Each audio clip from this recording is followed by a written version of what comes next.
상트페르부르크의 낡은 아파트 건물 폰탄카 운하가 내려다 보이는 창가에 75의 디미트리 볼코프가 서 있었다. 그의 등은 세월의 무게만큼은 아니더라도 견뎌온 삶의 무게만큼은 확실히 조금 굽어 있었다.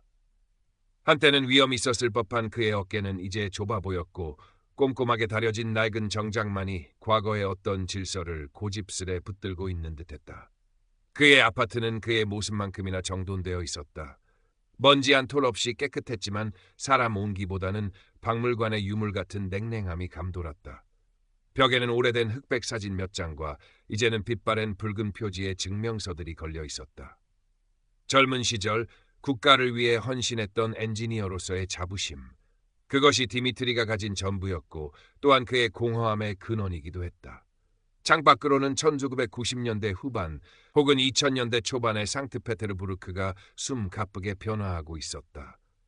네프스키 대로에는 번쩍이는 외제차들이 늘어났고 젊은이들은 알아들을 수 없는 외래어가 뒤섞인 말을 떠들며 지나갔다. 디미트리는 그 모든 것을 못마땅한 눈으로 바라보았다. 그가 젊음을 바쳐 건설했던 조국은 이제 어디에도 없었다. 남은 것은 평가절하된 경력과 희미해진 이상, 그리고 지독한 외로움뿐이었다. 서랍 깊숙한 곳에는 젊은 아내와 어린 딸 스베틀라나와 함께 찍은 사진이 있었지만 그는 그것을 꺼내보지 않은 지 오래였다. 그 시절의 행복은 이제 아픔으로만 다가왔다.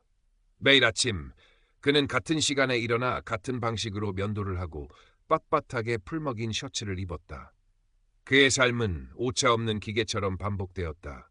오후에는 가끔 같은 건물에 사는 동년배 보리스와 마주쳤다. 보리스는 디미트리보다 더 노골적으로 세상에 대한 불만을 터뜨리는 사람이었다. 봤나, 디미트리 이바노비치. 어제 또 웬 젊은 것들이 밤새 복도에서 떠들더군. 예절이란 걸 배우지 못했어. 보리스는 담배 연기를 뿜으며 투덜거렸다. 새로운 시대니까. 디미트리는 짧게 대답했다. 그의 목소리에는 체념과 냉소가 뒤섞여 있었다. 새로운 시대. 그것은 그에게 혼란과 상실 외에 아무것도 가져다 주지 않았다. 그는 가끔 옛 직장 근처를 서성거렸다. 한때는 그의 지휘 아래 수많은 기계들이 돌아가던 공장은 이제 폐허가 되었거나 용도를 알 수 없는 창고로 변해 있었다. 그럴 때마다 그는 속이 텅 비는 듯한 허무함을 느꼈다. 그러던 어느 날 그의 고요한 일상에 균열이 생기기 시작했다. 아랫집이었는지 옆집이었는지 누군가 새로 이사를 온 모양이었다. 문제는 그 새로운 이가 가져온 소음이었다. 오후가 되면 어김없이 바이올린 소리가 벽을 타고 희미하게 흘러나왔다. 처음에는 서툰 스케일 연습 소리였고 때로는 감미롭지만 어딘가 불안정한 멜로디가 이어졌다. 디미트리는 미간을 찌푸렸다. 그의 정돈된 세계에 침입한 무례한 불청객이었다. 요즘 젊은 것들은 공동주택에서 악기라니. 그는 혼잣말을 하며 창밖으로 시선을 돌렸다. 하지만 자신도 모르게 귀는 그 서툰 바이올린 소리를 쫓고 있었다. 그것은 그의 얼어붙은 시간 속에 던져진 작은 돌멩이 같았다. 며칠 후 디미트리는 복도에서 그 소음의 근원과 마주쳤다. 맷대어 보이는 젊은 여성이었다. 20살 남짓되었을까. 밝은색 스카프를 두르고 낡은 바이올린 케이스를 옆에 낀 채였다. 그녀는 디미트리를 보고 잠시 머뭇거리더니 이내 맑게 웃으며 인사했다. 안녕하세요, 할아버지. 저 이번에 새로 이사 온 아냐라고 해요. 디미트리는 짧게 고개를 끄덕였을 뿐 아무 말도 하지 않았다. 젊음, 희망, 그리고 그가 잃어버린 어떤 활기.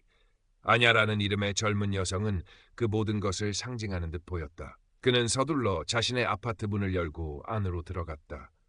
문을 닫자 다시 익숙한 침묵이 찾아왔지만 어쩐지 그 침묵은 이전보다 더 무겁게 느껴졌다. 귓가에는 여전히 아냐의 바이올린 소리와 그녀의 맑은 목소리가 맴도는 듯했다. 그의 견고했던 성벽에 아주 작은 틈이 생기기 시작한 순간이었다. 아냐의 존재는 디미트리의 일상에 미묘한 파장을 일으켰다. 그는 여전히 그녀를 의식적으로 피하려 했고 복도에서 마주칠 때면 짧은 목례만 하고 지나쳤다. 보리스를 만나면 을의 아냐의 바이올린 소리에 대한 불평을 늘어놓았다. 정말이지 밤낮 가리지 않고 끼익거리는 소리를 내는데 신경 쓰여서 살 수가 없다니까. 허허, 그래도 죽은 듯이 조용한 것보다는 낫지 않소, 디미트리 이바노비치? 우리 같은 늙은이들만 사는 건물에 젊은 피가 도는 것도 나쁘지 않지. 보리스는 의외로 너그러운 반응을 보였다. 디미트리는 그의 말에 동의할 수 없었지만 더 이상 반박하지는 않았다. 그러던 어느 비 오는 오후, 디미트리는 외출했다 돌아오는 길에 아냐와 마주쳤다. 그녀는 양손 가득 식료품이 든 봉투를 들고 있었고 낡은 공동 현관문은 뻑뻑해서 잘 열리지 않았다. 아냐가 낑낑거리는 것을 본 디미트리는 잠시 망설이다가 말없이 다가가 문을 힘껏 당겨 열어주었다. 어머, 고맙습니다, 할아버지. 아냐가 환하게 웃으며 말했다. 그 순간 디미트리는 아주 오랜만에 느껴보는 종류의 감정, 누군가에게 작은 도움을 주었다는 데서 오는 미미한 온기를 느꼈다. 그는 여전히 무뚝뚝하게 고개만 끄덕이고 먼저 계단을 올라갔지만 등 뒤로 아냐의 가벼운 발걸음 소리와 그녀가 흥얼거리는 듯한 콧노래 소리가 따라왔다. 아냐의 바이올린 소리는 계속되었다. 때로는 차이콥스키의 비창 교향곡 일부처럼 익숙한 멜로디가 흘러나왔고 때로는 전혀 알 수 없는 현대 작곡가의 곡인 듯한 불협화음이 들리기도 했다. 어느 날 저녁 창밖으로 희미하게 퍼져나오는 바이올린 소리는 유난히 애절했다. 그것은 디미트리가 아주 오래전 아직 아내가 살아있을 때 함께 들었던 로망스였다. 그는 자신도 모르게 낡은 안락 의자에 앉아 눈을 감았다. 기억의 파편들이 떠올랐다. 젊은 아내의 웃음소리, 그녀의 따뜻했던 손길, 그리고 어린 스베틀라나. 공장의 중요한 프로젝트 때문에 딸의 첫 학예회에 가지 못했던 날. 승진을 위해 가족과의 저녁 식사를 밥 먹듯이 거르던 날들. 그는 언제나 더 중요한 일이 있다고 믿었다. 국가, 이념, 경력, 그것들이 가족보다 아내의 미소나 딸의 재롱보다 더 가치 있다고 생각했다. 하지만 이제와 돌이켜보니 그가 붙잡으려 했던 그 모든 것들은 연기처럼 사라지고 놓쳐버린 순간들의 후회만이 납덩이처럼 가슴을 짓눌렀다. 그는 조국을 위해 헌신했지만 정작 자신의 가장 소중한 사람들에게는 아무것도 해주지 못한 빈털터리 노인일 뿐이었다. 그날 밤 디미트리는 잠을 이루지 못했다. 가슴속 깊은 곳에서 오랫동안 억눌러왔던 슬픔과 회한이 바이올린 선율처럼 흘러나왔다. 그는 서랍 깊숙한 곳에서 빛바랜 사진 한 장을 꺼냈다. 젊은 자신과 아내, 그리고 이제 막 걸음마를 뗀 듯한 스베틀라나가 함께 웃고 있는 사진이었다. 사진 속 어린 딸의 맑은 눈망울이 그를 똑바로 바라보는 듯했다. 며칠 후 디미트리는 큰 결심을 하고 전화기를 들었다. 수화기 너머로 들려오는 딸 스베틀라나의 목소리는 차갑고 사무적이었다. 그는 횡설수설 날씨 이야기를 하다가 용건을 꺼내지 못하고 전화를 끊었다. 수화기를 내려놓는 그의 손이 가늘게 떨리고 있었다. 아버지로서의 실패감, 그리고 딸과의 사이에 놓인 거대한 벽을 그는 다시 한번 확인했을 뿐이었다. 하지만 무언가 달라지고 있었다. 디미트리는 여전히 무뚝뚝했지만 복도에서 아냐를 마주치면 이제 그녀의 인사에 짧게나마 하고 대답했다. 어느 날 아침에는 문 앞에 작은 사과 한 알이 놓여 있는 것을 발견했다. 누가 놓고 갔는지 알 수 없었지만 그는 그것이 아냐의 소행일 것이라고 짐작했다. 그는 사과를 식탁 위에 올려두고 한참을 바라보았다. 딱딱하게 굳어있던 그의 마음에 아주 작은 균열이 생기고 그 틈으로 희미한 빛이 새어 들어오는 듯했다. 그는 이제 아냐의 바이올린 소리를 더 이상 소음으로만 여기지 않았다. 때로는 그 서툰 선율 속에서 어떤 진심을, 어떤 위안을 발견하기도 했다. 그의 얼어붙었던 세계가 아주 천천히, 그러나 분명히 녹아내리기 시작하고 있었다. 백야가 시작될 무렵이었다.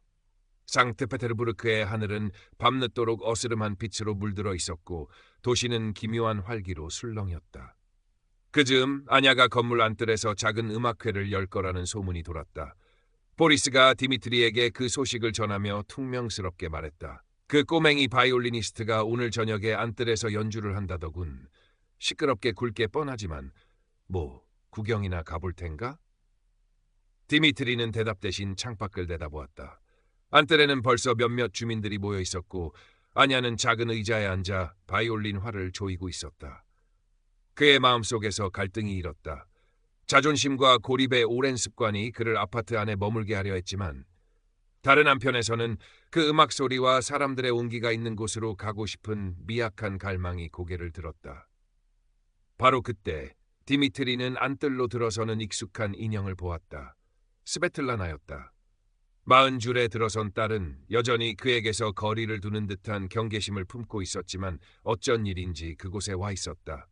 아마도 아냐가 그녀를 초대한 것일지도 몰랐다.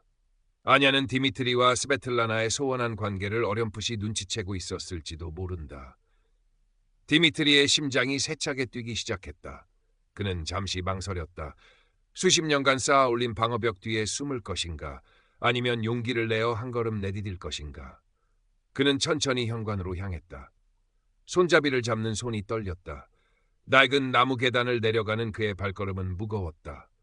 안뜰에 도착했지만 그는 사람들 무리 속으로 들어가지 못하고 가장자리 어두운 벽 그림자 아래 섰다. 아냐가 연주를 시작했다. 처음에는 부드럽고 서정적인 멜로디였고 이내 쇼스타코비치의 강렬하고 비극적인 왈츠로 이어졌다. 바이올린 소리는 백야의 푸르스름한 공기 속으로 퍼져나가며 사람들의 마음을 적셨다. 디미트리는 숨을 죽이고 음악에 귀를 기울였다. 그의 가슴 속에서 얼어붙었던 무언가가 뜨거운 눈물과 함께 녹아내리는 것 같았다. 연주가 잠시 멈춘 사이 디미트리는 스베틀라나와 눈이 마주쳤다. 딸의 눈빛에는 여전히 복잡한 감정이 서려 있었지만 예전과 같은 날카로운 경계심은 보이지 않았다. 디미트리는 그녀에게 다가가지는 못했다. 하지만 그는 아주 천천히, 거의 알아차릴 수 없을 정도로 작게 고개를 끄덕였다. 그것은 사과도 변명도 아니었다. 그저 오랜 세월 후에 건네는 아버지의 서툰 인정, 그리고 변화를 향한 첫걸음이었다. 스베틀라는 잠시 그를 바라보다가 역시 미미하게 고개를 끄덕이는 듯했다. 그 짧은 순간의 교감, 그것은 디미트리에게 어떤 해방감과 함께 희미한 희망을 안겨주었다. 그는 여전히 안뜰의 가장자리에 서 있었지만 더 이상 완전한 고립 속에 있지는 않았다. 그의 주변을 감싸던 차가운 벽이 조금씩 허물어지고 있었다. 그날 밤 이후 디미트리의 삶이 극적으로 변하지는 않았다. 그는 여전히 아침 일찍 일어나 면도를 하고 낡은 정장을 입었다. 아파트는 여전히 꼼꼼하게 정돈되어 있었다.